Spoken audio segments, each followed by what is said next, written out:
Chapter 7, The First Persecutions.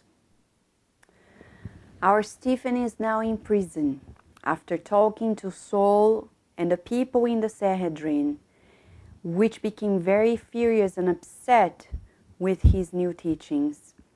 He is now awaiting the sentencing, but Saul is not happy.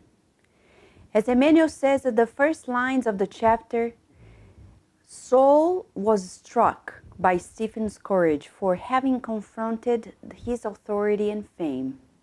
His impulsive character caused him to be seized with the idea of revenge. As amazing as it sounds, the prison of Stephen was not enough for Saul's ego, which was wounded very deeply and wanted greater revenge. How did he do it? How did he seize the persecution? Well, he talked to many important people and got authorization to persecute it. Even Caiaphas at the time made Saul the head of the persecutions. Emmanuel describes that Saul was obsessed with this idea and his mind was overexcited. Well, and he got much more upset when two other wealthy Hebrew men got to know of the teachings of Jesus, gave up on their wealth to their children, and joined the house of the way, the church of the way.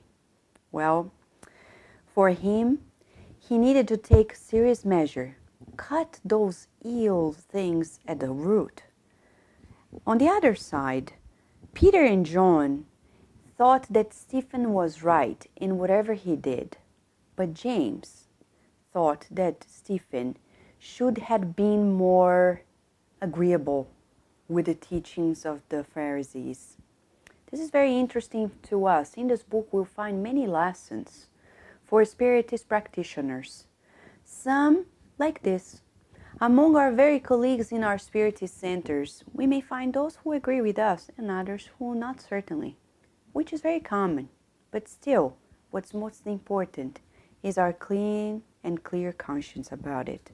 Well, then, the refocus for Peter and John, as they were disturbed by the prison of Stephen, was to reach out to the sufferers who were at the Church of the Way, which is also very important teaching for us. Whenever we're faced with problems in our lives, instead of going away from the world and retreating into these mono ideas, we should instead do the opposite. Reach out to the world, help those who are suffering, and with that, our problems little by little will be solved. Well, he also got to know Saul, our main character, that Gamaliel, his mentor, he was visiting the men of the way. The visit of Gamaliel was very, very interesting. Simon Peter invited Gamaliel to visit them, and in this visit, he was deeply touched. Why?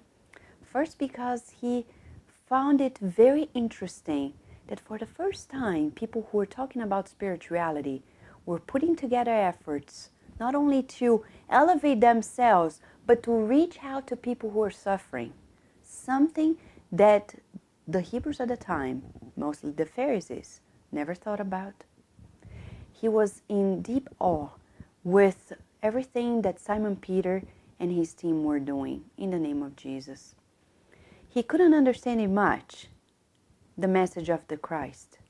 But then he got to know more as one person whom he used to know, Simonius, who was there suffering from leper, talked with Gamaliel and shared his understanding from being a former Pharisee to now being someone who embraced the teachings of Christ.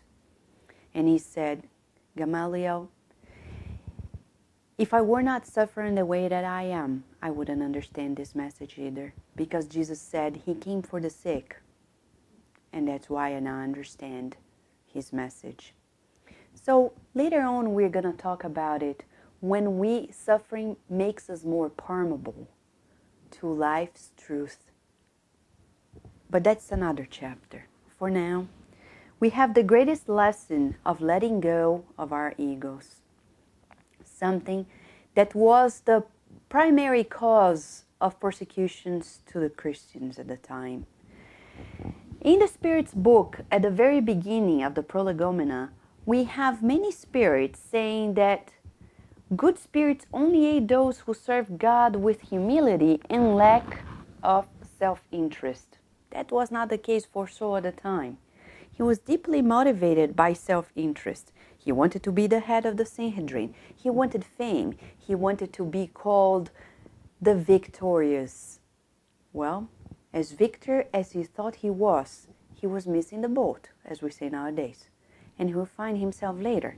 But not only that, we'll find that what it was missing here is something that nowadays we need to recall: tolerance.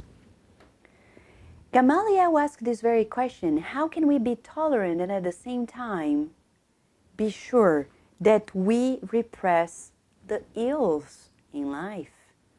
Well, tolerance, as the dictionary says, is the sympathy and indulgence for beliefs or practices differing from or conflicting with one's own. It's not that we allow it, it's just that we accept that people may have the right to think otherwise. So what would be the remedy for us? What would have been the remedy for Saul himself? Something that would probably prevent him from diving into this mistake. If he increased his levels of tolerance, how can we do it? By practicing this very remedy here, by intaking it. What is it? The charity molecule. We talk about charity oftentimes in Spiritism. In the Gospel according to Spiritism, we get to know that without charity, there is no salvation. Salvation meaning peace of mind. That's what it means. How charitable are we becoming? And what is charity? Kardec asked this very question to the spirits. To the superior spirits, what did Jesus mean by the word charity? Well, charity encompasses three elements. 1, benevolence towards everyone, being good towards everyone, not only the ones whom we like, but everyone. Indulgence towards others' imperfections. Indulgence comes from the root indulgere. Indulgere means to sweeten other people's imperfections. Sooner or later, we understand that deep inside we're all a little childish, and in our immaturity, we make mistakes. And then the forgiveness for offenses. In these three features of charity, we find the remedy to counterbalance intolerance. So now, how about if you take a piece of paper and a pen and write down 3 lists. 1, benevolence for everyone. The other one, indulgence towards other people's imperfections. And the third one, forgiveness for offenses. And right below it, you write down at least 3 moments in your life in which you could make use of these tools. And as such, live a better life. How about if we try it now, reflect on it as we prepare to study the next chapter, chapter 8.